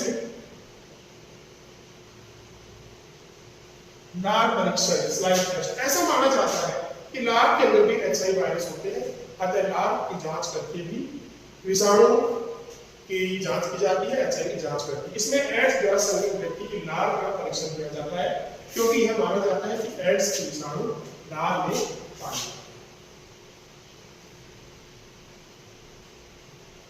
इसके बाद इसका जो बचाव है वो कैसे होता है, इसका बचाव कैसे किया जाए? भाई जो भी इसके संचरण के तरीके हैं उनसे बचा जाए। सबसे मुख्य तो है कि असुरक्षित यौन संबंध बनाने से बचा जाए। तो इसके लिए बचाव क्या क्या है? निजर्निकित सुई का उपयोग करना चाहिए। जब भी इंजेक्शन लगवाने की जरूरत होती है तो स्टेराइज्ड जो इंजेक्शन होती है, निजर्निकृत सुई का उपयोग करना चाहिए। रक्त ग्रहण करते समय एचआईवी की जांच जरूर कर लेनी चाहिए। यौन संबंध बनाते समय सुरक्षा प्रणाली अपनानी चाहिए, जो प्रोटेक्शन मेथड है वो अपनानी चाहिए। सुई से ड्रग्स, नशीले पदार्थों का सेवन नहीं करना चाहिए। वेश्यावृत्ति पर पूरी तरह से रोक लगानी चाहिए। जनता को एड्स के बारे में जागरूक भी करना चाहिए। इसका उपचार क्या है? अगर एड्स हो जाता है तो इसका उपचार क्या है? उपचार तो सामान्य रूप से तो नहीं है कि पूर्णतः तो उपचार नहीं हो सकता, लेकिन कुछ हद तक वो दवाइयां मृत्यु को थोड़ा सा आगे बढ़ा सकती है, लेकिन अंत में उसकी मृत्यु तो एचआईवी से ही होनी ही है। तो प्रति विषाणु या प्रतिपक्ष विषाणु दवाइयां प्रतिपक्ष विषाणु दवाइयां जो होती है एंटी रेट्रोवायरस, जो रेट्रोवायरस को मतलब ये दवाइयां क्या होती है, ये प्रतिपक्ष विषाणु दवाइयां जो होती है ये क्या करती है कि आरएनए विषाणु है, विषाणु के आरएनए को डीएनए बनने से रोक देती है, उसके विषाणु को जो आरएनए है उसके आरएनए को डीएनए बनने से रोक देती है। तो प्रतिपक्ष विषाणु एंटी रेट्रोवायरल औषधियों से एड्स का उपचार आंशिक रूप से ही प्रभावी है, कम मात्रा में प्रभावी है। ये औषधियां रोगी की अवश्यंभावी यानी कि अवश्य होने वाली मृत्यु को आगे सरका सकती है, रोक नहीं सकती है। एड्स रोग से बचाव के लिए भारत सरकार ने 1992 में राष्ट्रीय एड्स नियंत्रण संगठन नेशनल एड्स कंट्रोल ऑर्गेनाइजेशन का गठन किया, राष्ट्रीय एड्स नियंत्रण संगठन का गठन किया या नेटो जिसको शॉर्ट में बोलते हैं, इसका गठन किया, जिसे आज प्रभावी बनाने की आवश्यकता है। एड्स को सर्वप्रथम 1981 में खोजा गया, 1992 में एचआईवी की खोज हुई। एड्स जो रोग है 1981 में खोजा गया और एचआईवी वायरस है उसकी खोज 1992 में हुई। अभी तक सुरक्षा में बचाव में इसका इलाज है। मनुष्य मारक रोगों में यानी कि मनुष्य की जो डेथ है वो सबसे अधिक एड्स से होती है। तो मनुष्य मारक रोगों में एड्स का प्रथम स्थान है। 2005 में 50 लाख लोग एचआईवी की चपेट में आए, जिनमें से 31 लाख लोगों की मृत्यु हो गई 2005 के अंदर। 2005 तक भारत में 1986 में एड्स का प्रथम व्यक्ति मिला, वह 2005 में उनकी संख्या बढ़कर एड्स का जो पहला व्यक्ति है वो भारत में 1986 में मिला और 2005 में इनकी संख्या बढ़कर 51,34,000 हो गई 2005 में, जो 2010 तक 2 से 2.5 करोड़ हो गई। एड्स का सफल उपचार न होने के कारण इसे मृत्यु का वारंट भी कहते हैं, यानी कि अगर एड्स हो गया इसका मतलब व्यक्ति का मृत्यु का वारंट कट गया। एड्स लोगों को एड्स से बचाने के लिए व जागरूक बनाने के लिए विश्व में प्रतिवर्ष 1 दिसंबर को विश्व एड्स दिवस मनाया जाता है, वर्ल्ड एड्स डे मनाया जाता है। प्रतिवर्ष 1 दिसंबर को लोगों को एड्स के प्रति जागरूक बनाने के लिए एड्स दिवस 1 दिसंबर को मनाया जाता है। अब यहाँ पर जो चित्र बना हुआ है हम उसकी बात करते हैं। बोर्ड एग्जाम के अंदर इस पार्ट में से आपको बता दें 4 नंबर का क्वेश्चन आता है। वो 4 नंबर क्वेश्चन को कई तरह के क्वेश्चन बन सकते हैं, वो भी आपको बता दिए जाएंगे। तो यहाँ पर भी एक क्वेश्चन बनता है एड्स से संबंधित क्वेश्चन, तो वो 4 नंबर क्वेश्चन आता है, वो टुकड़ों में आता है, जिसमें 1 नंबर का एक क्वेश्चन, 2 नंबर का एक क्वेश्चन और 1 नंबर का एक क्वेश्चन होता है। 1 नंबर क्वेश्चन में एड्स का संचरण पूछ सकता है, लास्ट वाले 1 नंबर क्वेश्चन में उसका बचाव या उपचार पूछ सकता है, और बीच का जो क्वेश्चन होता है उसके अंदर मुख्य रूप से पश विषाणु की प्रतिकृति के बारे में पूछता है। तो क्वेश्चन आया हुआ है पश विषाणु रेट्रोवायरस किसे कहते हैं, पश विषाणु रेट्रोवायरस किसे कहते हैं, पश विषाणु की प्रतिकृति चित्र की सहायता से समझाते हैं। तो यहाँ पर जो क्वेश्चन है उसका आंसर है, तो मैं पहले आपको पश विषाणु किसे कहते हैं ये अब भी आपको बताया था कि सामान्य रूप से कोशिकाओं के अंदर डीएनए होता है और प्रोटीन संश्लेषण के समय डीएनए से आरएनए बनता है और आरएनए से प्रोटीन बनता है। डीएनए से आरएनए बनने को अनुलेखन कहते हैं। एचआईवी वायरस के अंदर जीनोम जो है उसका आनुवांशिक मटेरियल जो है, आनुवांशिक पदार्थ जेनेटिक मटेरियल वो आरएनए होता है और यह मनुष्य की कोशिकाओं से जुड़ने के लिए डीएनए का निर्माण करता है। यहाँ पर आरएनए से वापस डीएनए बन रहा है, इसलिए इसे विपरीत अनुलेखन कहते हैं, रिवर्स ट्रांसक्रिप्शन कहते हैं, अनुलेखन। तो जो एचआईवी वायरस है वो विपरीत अनुलेखन करने में सक्षम होता है, इसलिए इसको पश विषाणु कहते हैं। और इसका जो आरएनए का जो कोड है, विषाणु आरएनए कोड है, उस पे विषाणु प्रोटीन का आवरण होता है, अर्थात जीनोम पर लगने वाला आवरण होता है। तो एड्स एक विषाणु रोग है जो मानव प्रतिरक्षा न्यूनता विषाणु यानी कि एचआईवी वायरस जो हिंदी में नाम रोग है, ये मानव प्रतिरक्षा न्यूनता विषाणु ह्यूमन इम्यूनोडेफिशिएंसी वायरस के कारण होता है। एचआईवी विषाणु के कुछ समूह में आता है जिसे रेट्रोवायरस पश विषाणु कहते हैं, जिनमें आरएनए जीनोम को ढकने वाला आवरण होता है। एचआईवी विषाणु व्यक्ति के शरीर में पाई जाने वाली बृहद भक्षकाणु यानी मैक्रोफेजेस, बृहद भक्षकाणु पहले कहा आएगा, बृहद भक्षकाणु यानी मैक्रोफेजेस जो होती हैं, ये भी लिम्फो प्रतिरक्षा तंत्र की कोशिकाएं होती हैं, मैक्रोफेजेस यानी बृहद भक्षकाणु में प्रवेश करता है। एचआईवी का एक सूत्री सिंगल स्ट्रैंड एसएसआरएनए, एक सूत्री आरएनए, सिंगल स्ट्रैंड आरएनए, ध्यान दीजिएगा, एचआईवी का सिंगल स्ट्रैंड यानी एक सूत्री आरएनए रिवर्स ट्रांसक्रिप्शन प्रक्रिया द्वारा रिवर्स ट्रांसक्रिप्टेज एंजाइम की उपस्थिति में डबल स्ट्रैंडेड डीएनए बना देता है, विषाणु डीएनए बना देता है। तो एचआईवी का एक सूत्रीय आरएनए रिवर्स ट्रांसक्रिप्टेज एंजाइम द्वारा विषाणु डीएनए में परिवर्तित हो जाता है। ध्यान दीजिएगा, ये है एचआईवी वायरस, उसका विषाणु आरएनए जीनोम और उसका प्रोटीन पावर। विषाणु संक्रमित सामान्य कोशिका जो है उस कोशिका मैक्रोफेजेस, उसके अंदर ये वायरस, और अब वहां से ये अपना प्रोटीन और बाहर छोड़ देता है, और मनुष्य की जो कोशिका है टी सहायक कोशिका, उस कोशिका के अंदर यहाँ लिखा प्राणी कोशिका है, उसके बाहर की कोशिका झिल्ली है, ये कोशिका द्रव्य है और एक केंद्रक है, ठीक है। तो यहाँ पर सबसे पहले क्या हो रहा है कि विषाणु आरएनए रिवर्स ट्रांसक्रिप्टेज द्वारा, रिवर्स ट्रांसक्रिप्टेज एंजाइम द्वारा विषाणु आरएनए क्या करता है, विषाणु डीएनए बना देता है। तो विषाणु आरएनए कोशिका में प्रवेश हुआ, ये विषाणु आरएनए है। विषाणु आरएनए रिवर्स ट्रांसक्रिप्टेज विपरीत अनुलेखन द्वारा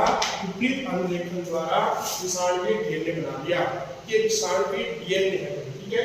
तो विषाणु डीएनए अब क्या करता है, विषाणु डीएनए परपोषी जीनोम में समावेश हो जाता है, अर्थात परपोषी क्या है, मनुष्य की कोशिका है, मनुष्य की कोशिका में केंद्रक है, केंद्रक के अंदर डीएनए है, ये डीएनए जाकर के मनुष्य की केंद्रक के डीएनए में जुड़ जाएगा और उस मनुष्य के डीएनए को निर्देशित करेगा कि वो क्या करे, इस डीएनए की रेप्लिकेशन करे, प्रतिकृति करे, कॉपी करे, अर्थात नए एचआईवी के डीएनए जो विषाणु डीएनए उसका निर्माण करेगा। जब विषाणु डीएनए बहुत सारे बन जाते हैं तो ये विषाणु डीएनए संक्रमित कोशिका द्वारा उत्पन्न नया विषाणु आरएनए बनेगा, क्योंकि ये डीएनए है, डीएनए से वापस आरएनए बनेगा और आरएनए बाहर आ जाएगा कोशिका द्रव्य। इस आरएनए के ऊपर क्या बन जाएगा, प्रोटीन का आवरण बन जाएगा और नए विषाणु बन जाएंगे, ये नए एचआईवी वायरस बन गए। अब क्या होगा, ये कोशिका से बाहर निकलेंगे, ये एचआईवी वायरस बाहर निकलेंगे और अब क्या करेंगे, नई कोशिकाओं को संक्रमित करेंगे। तो नए विषाणु दूसरी कोशिकाओं को प्रभावित कर सकते हैं। यहाँ पर क्या होता है कि एचआईवी वायरस के अंदर ये कोशिकाएं फटती नहीं है, नष्ट नहीं होती, मतलब कि फटती नहीं है, परंतु नए एचआईवी वायरस बना करके मुक्त कर देती है, इसलिए संक्रमित कोशिका इफेक्टिवली भूमिका करती है। तो रिवर्स ट्रांसक्रिप्टेज एचआईवी वायरस, एक सूत्री HIV virus RNA reverse transcriptase enzyme द्वारा विषाणु के डीएनए में परिवर्तित हो जाता है। विषाणु के डीएनए परपोषी की बृहद भक्षकाणु के डीएनए के साथ जुड़ जाता है, परपोषी कोशिका को एचआईवी विषाणु उत्पन्न करने का निर्देश देता है, एचआईवी विषाणु उत्पन्न का निर्देश देगा डीएनए में जुड़ने के बारे में। इस प्रकार परपोषी कोशिका विषाणु उत्पन्न करती रहती है। यहाँ परपोषी कोशिका एचआईवी फैक्ट्री की तरह कार्य करती है। एचआईवी सहायक टी कोशिकाओं में प्रवेश कर जाते हैं, एचआईवी सहायक टी कोशिकाओं में प्रवेश कर जाते हैं, निकलने वाले अब नई सहायक टी कोशिकाओं में प्रवेश करेंगे। एचआईवी सहायक टी कोशिकाओं में प्रवेश कर जाते हैं, वहां अपनी संख्या में वृद्धि करते हैं और वृद्धि करते हुए ये रक्त में मुक्त हो जाते हैं। रक्त में मुक्त होते हैं तो उद्भिद के अंदर ये मुक्त होने पर उन्हें नई सहायक कोशिकाओं को प्रवेश संक्रमित करते हैं। उद्भिद में मुक्त हुए एचआईवी उन्हें सहायक कोशिकाओं या उन्हें टी सहायक कोशिकाओं में प्रवेश कर जाता है। यह क्रिया बार-बार दोहराई जाती है, जिससे टी सहायक कोशिकाओं की संख्या में कमी आ जाती है, जिसके कारण व्यक्ति में बुखार, वजन में कमी, दस्त लगने जैसे लक्षण उत्पन्न हो जाते हैं। तो यहाँ पर जो एचआईवी वायरस विषाणु की प्रतिकृति किस प्रकार से होती है, इस मैक्रोफेजेस से निकलने के बाद में यह टी सहायक कोशिकाओं को संक्रमण करना शुरू कर देता है और ऐसे में प्रतिरक्षा कमजोर हो जाती है। प्रतिरक्षा तंत्र कमजोर हो जाता है। ये था HIV वायरस के बारे में पूरा डिटेल से। आज के इतना ही, अगली क्लास के अंदर एक नया टॉपिक कैंसर हो, उसकी कारण क्या है, लक्षण क्या है, कैंसर में गांठें बनती है वो कितने प्रकार की है, इसके बारे में बताएंगे। इसके नोट्स आपको सेंड किए जाएंगे, तो नोट्स आप लिखिए, उनको पढ़िए और समझ